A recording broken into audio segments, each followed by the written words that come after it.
Thanks, Larry, and thanks to the Big Muddy for inviting me to speak. I'm going to begin this a little bit different, and you may wonder, as you hear what I have to say, what on earth it has to do with utilizing sewage sludge as an energy source. But in 1972, you might remember that there was an energy crisis along lines. Some of you might remember. No, I'd say everybody in this room, but maybe one or two would remember that. We were sitting in gasoline lines. Some stations ran out of gas. Others rationed gas at $5 or 5 or 10 gallons. And there truly was an energy crisis looming, and we were in the midst of it. And I went to work at that time for Senator John Towers' office. I was still active duty in the Air Force, and he asked me to be an energy advisor for him. I don't know why. I happen to be living in Texas and in San Antonio Station at Kelly Air Base. But he had become aware that I was looking at alternative energy uses, and I'm guessing he was desperate. That was on the Republican side. Then you may remember Henry Cisneros, who ran for president here a while back. He ran into some women problems and had to drop out of the political arena, but he was a classmate of mine while I was earning my master's degree. You want to catch that phone? I'm expecting a call. I think it's my banker. And I also worked for him as an energy consult. All the while I was developing the thesis that I'm here to talk about tonight. But what started all that out was I think I was a three-striper in the Air Force at the time, working on shot-up B-52s coming back from Vietnam and shot-up F-4s coming back from Vietnam, and getting the holes patched and repaired. And I kept hearing this word, Rachel Carson was out there, and kept hearing this word environmental this and environmentalist that, and I thought, that sounds kind of cool. What is that exactly? And so University of Texas at San Antonio was just beginning a master's degree program, and I had decided to enroll in an environmental course, not expecting to go anywhere with it. But I did, and what I'm about to relate to you is what spurred me to continue on with my environmental science master's degree. And I think it's worth repeating. I heard these words first in 1972. And when I told Michael, I can't find my thesis anymore, it's somewhere in the basement, I don't know where it's at, I can't remember the formulas anymore, I don't have charts and graphs to put up, and so what I have to say about it is very brief. Although it is in the catalog at the University of Texas Library in Austin, and it's on microfiche there. But to get a copy of it so I could refresh my memory of what the equations and whatnot were to answer specific questions was going to cost, I'd have to take a loan out. That's why I thought maybe it was my banker. So because of that, what I will have to say specifically about the thought and idea I had is very short. But what led me in that direction and led me to a life that was environmentally oriented are these words. The great chief at Washington wants to buy our land. How can you buy or sell the sky, the warmth of the land? The idea is strange to us. If we do not own the freshness of the air and the sparkle of the water, how can you buy them? Every part of the earth is sacred to my people. Every shining pine needle, every sandy shore, Every mist in the dark woods, every clear and humming insect is holy in the memory and experience of my people. The sap which courses through the trees carries the memory and the experience of my people. The sap which courses through the trees carries the memories of the red man. The white man's dead forget the country of their birth when they go to walk among the stars.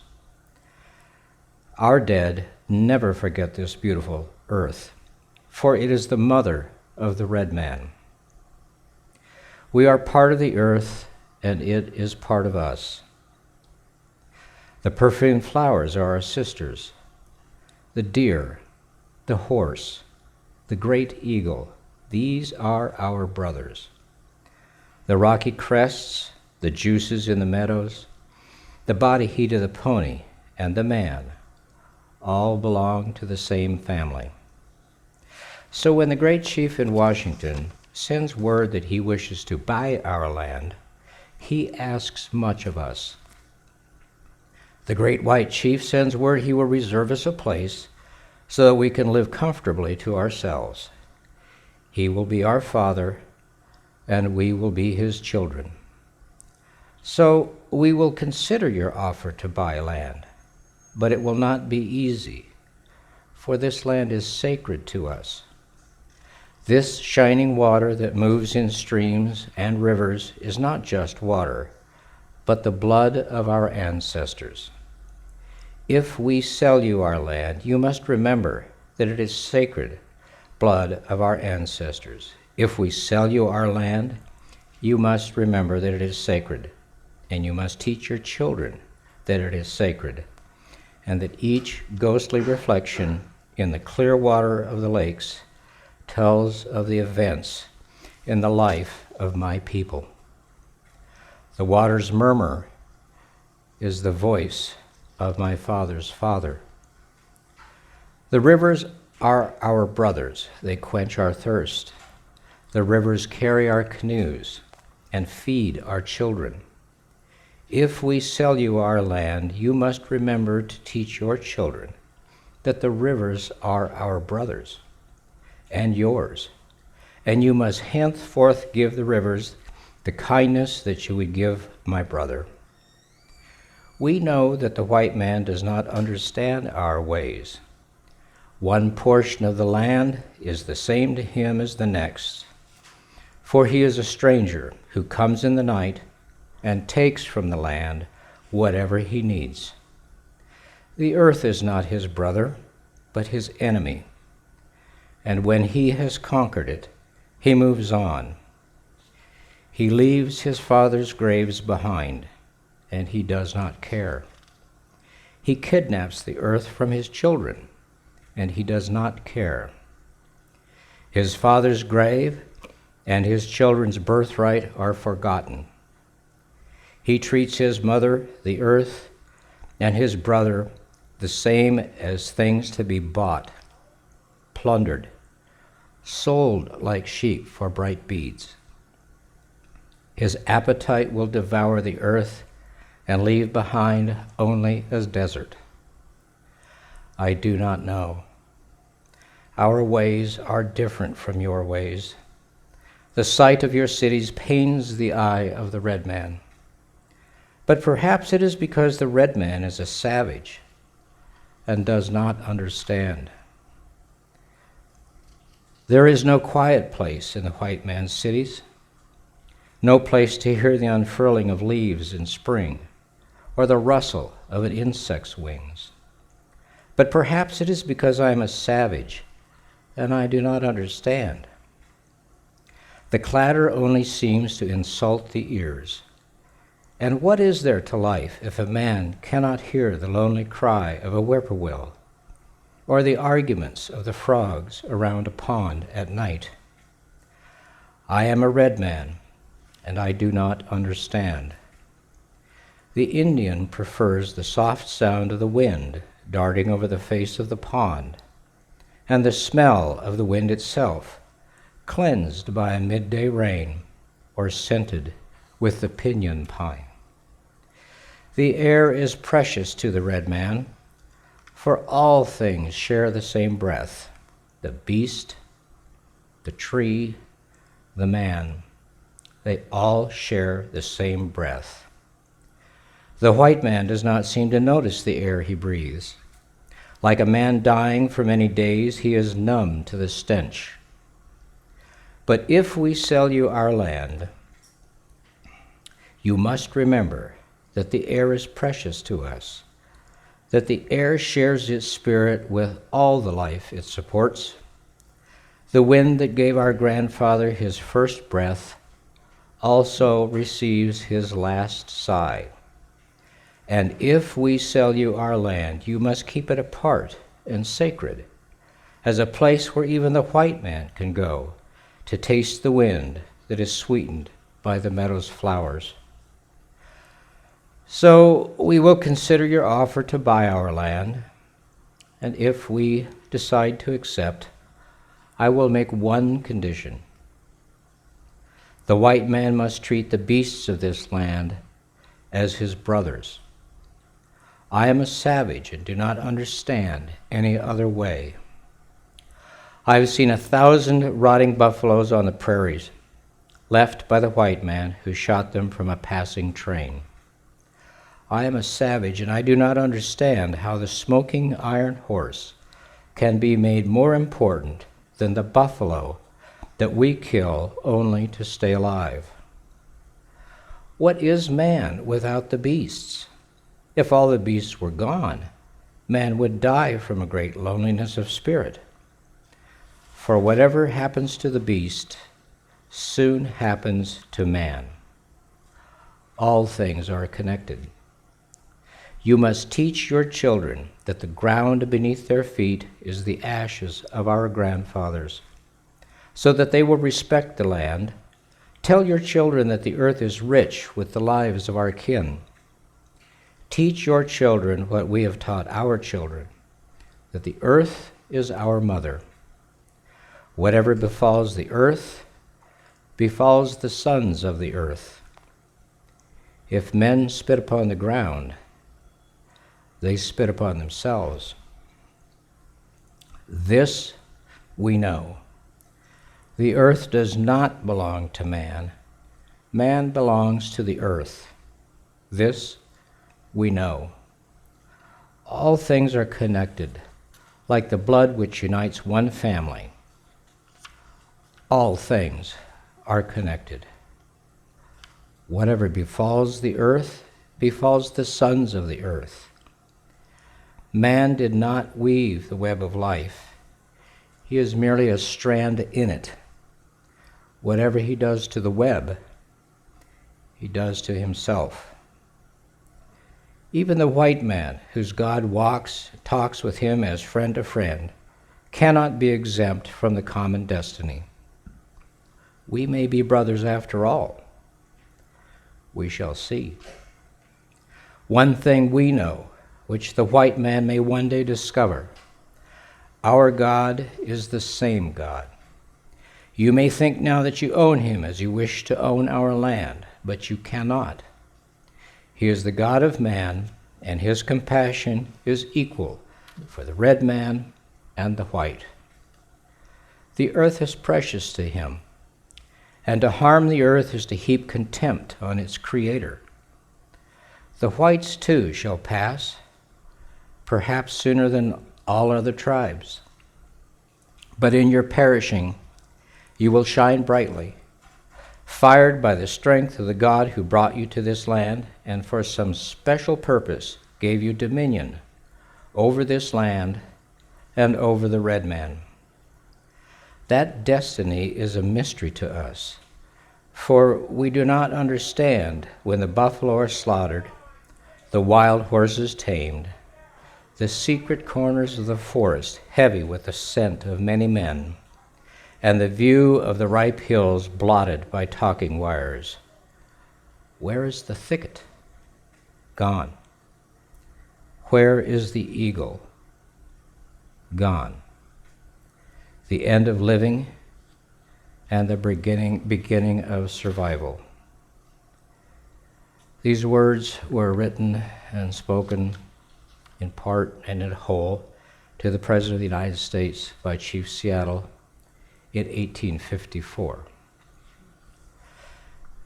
These are the words that I heard that caused me to move forward in my quest of this new environmental gig that was happening. That was in 1972 and 73. As I moved through the program, and a lot of it centered on water, I decided on a thesis topic. And that thesis topic dealt with the use of sewage sludge as an ancillary power source to power generating plants. And as I moved through the process and looked at it to see if it was even feasible, and deciding that it looked like it might be, it was worth investigating, and my thesis committee agreed, and so forward I marched. What I determined was that if you co-located a waste treatment plant, a water waste treatment plant, and a power plant close together, the sludge that was produced by the waste treatment plant could be dried, conveyed by a conveyor belt, first of all, over to a drying house, if you will.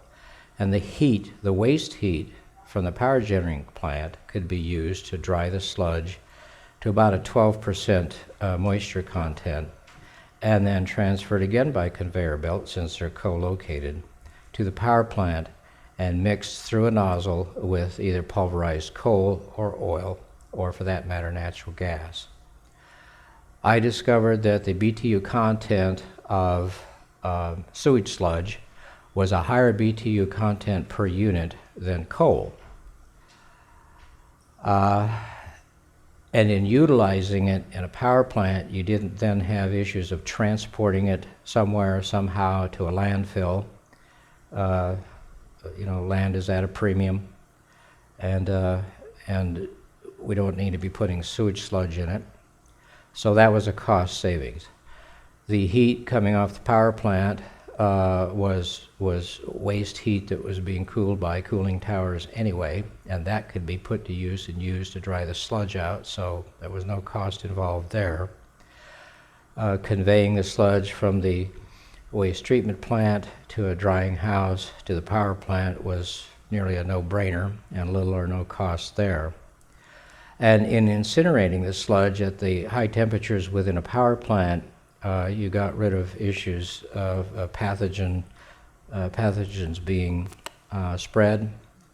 You got rid of issues like the chemicals in medication and other things being deposited in the soil and reaching our water tables and water sources through leaching, because the incineration took care of all of that. You also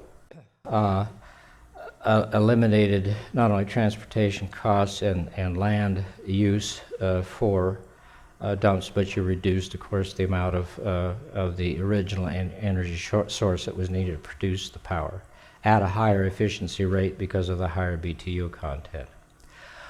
As I did the math to see, how is this going to work on a large or small scale, it became apparent that this was not something that would be properly done in a small community. It took a city of 1 million or more, that million being generating X number of tons per sludge per given time period, in order to pay for and make it an efficient use of the sludge in the power plant. I was reminded about 15 minutes before I left the house, do any of you here know Bob Steyert? He said, "Oh, well, that's been done. That was done in the 70s over in Topeka, and there it didn't work out. It didn't pay out." Well, he's right. Topeka did use that form of power generation utilizing sewage sludge after my thesis was written, although I doubt if they stole the idea from my thesis, because it didn't take much brain power to figure out that we could do that. But he was wrong, and the conclusion that it didn't pay out. It does pay out if a city is 1 million or larger. Now, because I was not able to find my thesis down in the basement with a whole lot of other things, although I did find a lot of things down in my basement that I've been looking for, so there's a plus side to that. But as I recall, there were 2 cities that tried this, of 1 million or more, and I think St. Louis was one of them, but please don't quote me on it because I can't remember. And it was either Cincinnati or Philadelphia was the other city that tried this opportunity to look at using sewage sludge as a power source. Of course, employing this and putting it in place, you're not going to take a waste treatment plant and shift its location to the nearest power plant you have, nor vice versa. It has to be co-located to begin with, and as you know, power plants require certain things. A water source nearby to cool. Wastewater treatment plants also require some certain things, to reduce pumping sewage uphill. But I think the co-location of the two could be done. I'd like to see it done. It seemed to work for the 2 cities whose names I can't recall, because I did check on them both to see, once they got underway, to see if it worked out, and it did. And asked them too if there were equipment problems and so on and so forth. And with the increased price in coal and in oil and in gas since 1972, which has been nearly exponential, this technique of using our waste products from a large population pays back even better than it did in 72. The other thing that I've found since is that there has been a larger and larger concern about chemicals in medicines leaching into our water supply. And I think that was not necessarily something that was in anyone's mind in 72, but certainly it is now. And I'm sorry I can't give you any more detailed equations or lots of charts and graphs on a PowerPoint, which are boring anyway, but I can't. And 72 was a lot of years ago, and so I can't remember the specifics. So all I can do at this point is say thank you again for inviting me. And had not I heard the words of Chief Seattle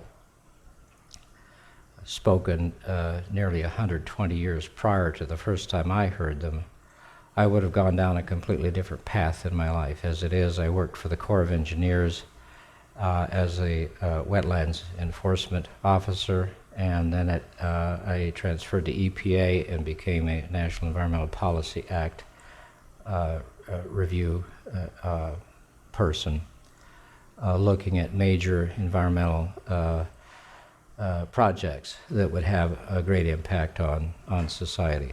I very much enjoyed my time doing that, and spent 38 years associated with the Air Force as a public health officer, and that took me to some fascinating places and some fascinating challenges that you can't in your wildest imagination even think about. So it's been a good ride. Does anybody have any questions?